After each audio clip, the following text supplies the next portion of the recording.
La cadette obtint la meilleure note de la classe, mais sa mère la gifla violemment. L'aînée obtint la plus mauvaise note, mais sa mère ne lui en voulut pas. Elle lui donna un petit lapin blanc. Puis, sa mère apporta une poche de glace et demanda à Lisa de l'appliquer sur son visage pour atténuer les rougeurs et les gonflements. Ainsi, personne ne remarquerait sa cruauté. Xiaomei était habituée à sa mère depuis longtemps. Car à chaque examen, si Lisa avait un point de moins, sa mère la giflait pour rattraper le score. Pour obtenir une bonne note, Xiaomei devait boire cette boisson étrange. Après avoir obtenu la garantie de Xiaomei, sa mère le laissa entrer à la maison pour étudier.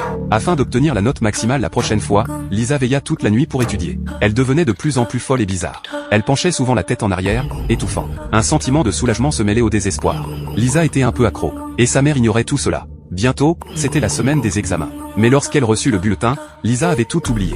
Elle échoua directement. Après l'école, le professeur demanda à Lisa de demander à ses parents de discuter de ses notes. Lisa refusa immédiatement. Sa mère la battrait à mort si elle apprenait son échec. Sur le chemin du retour, Lisa eut très peur. Elle craignait que le professeur n'appelle sa mère. Mais en marchant, Lisa entendit des pas derrière elle. Elle se retourna et vit une fille qui lui ressemblait comme deux gouttes d'eau. Mais cette fille avait le cou tordu. On aurait dit qu'elle avait reçu de nombreuses gifles. Elle ne pouvait même pas redresser la tête. Lisa fut choquée et se détourna aussitôt. Mais cette nuit-là, Lisa fit un horrible rêve. Dans ce rêve, sa mère la tuait de colère après avoir vu le bulletin. Lisa fut réveillée par le choc.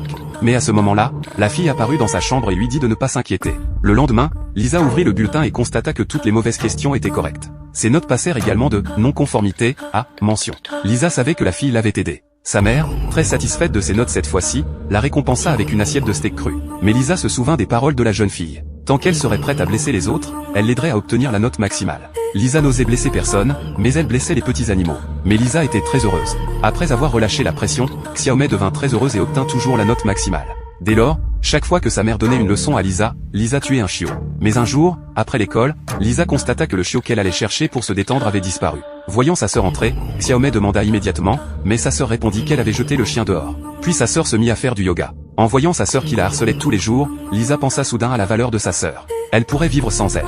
Alors Lisa trouva un couteau à fruits. Après que sa sœur eut pris une grande inspiration, Lisa leva le couteau. Quelques heures plus tard, sa mère rentra du travail et constata que sa fille aînée n'était pas à la maison. La chambre de Lisa était plongée dans le noir. Sa mère a immédiatement ouvert la porte, mais elle a vu une scène horrible.